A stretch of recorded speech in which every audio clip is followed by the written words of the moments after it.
and welcome back to WS Cube Tech. So guys, in our previous session we learned about distinct keyword. Distinct keyword allows us to view a data inside a column which does not repeat a number of times. So in our today's session we will be talking about the sum function. So what is the use of sum function? Let's understand that. Let's understand it with the help of example. Let's say you go to a supermarket and there you are viewing the data for the whole day. After whole day you want to find the sum of all the amount that people have paid to you.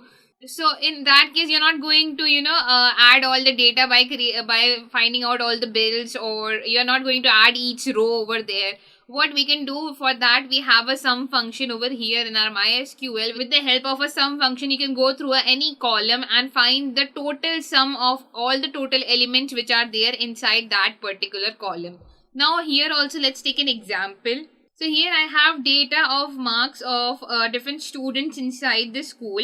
So what I need to do, I need to find the total of it, that what is the total over here. So let's take a practical example over here with the help of our Python. So here I have created a file called as sum function. Inside this I have imported MySQL connector. I have created a connection over here, started my cursor, executed it and get the data and use the for loop to print it. Inside this I have a select query right now, that there is a select query. Now what I need to do, I need to find a sum over here. So to find a sum, all you need to do is simple write sum over here. Sum, that will help you to find the sum of which column. You have to write the name of the column. So the column's name is marks, I guess, and it belongs to student marks table. That's why I have written select sum of marks from student marks table. Now if I run it over here, I'll get the data that the total is 1134. So this is how you can find the sum of anything. Like for example, just for example, if I do not want it for the marks, I wanted it for the roll number. Okay, doesn't make sense, but just to show you that if I wanted to find the total of roll number, I would have done this, and here I would have got that 80 is the total over here. So similarly, you can find a total of any integer values or any decimal values that you have inside your table. All you need to do is write select. Inside pass the sum statement. Along with the sum statement, write the name of the column, that for which column you want to find the total sum.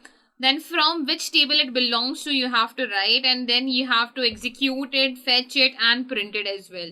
In this case you can just directly print the get data as well, or you don't need to fetch it all as well. You can just write it down like get data, and if you still run it, so it will still give you the output over here. So it will do the same thing basically, but just for loop is used when we have multiple data, and when we have a single line data, then yes, we can use directly print statement. So I hope guys that what is sum function is clear to you. Just basically if you want to find the sum of all the rows that is there inside a particular columns, in that case we just use a sum function. We don't have to go through each row and add it. We just have a sum function to find the total of it. In our next session we will be talking about the average function. So stay connected guys, and I'll see you in the next session. Thank you.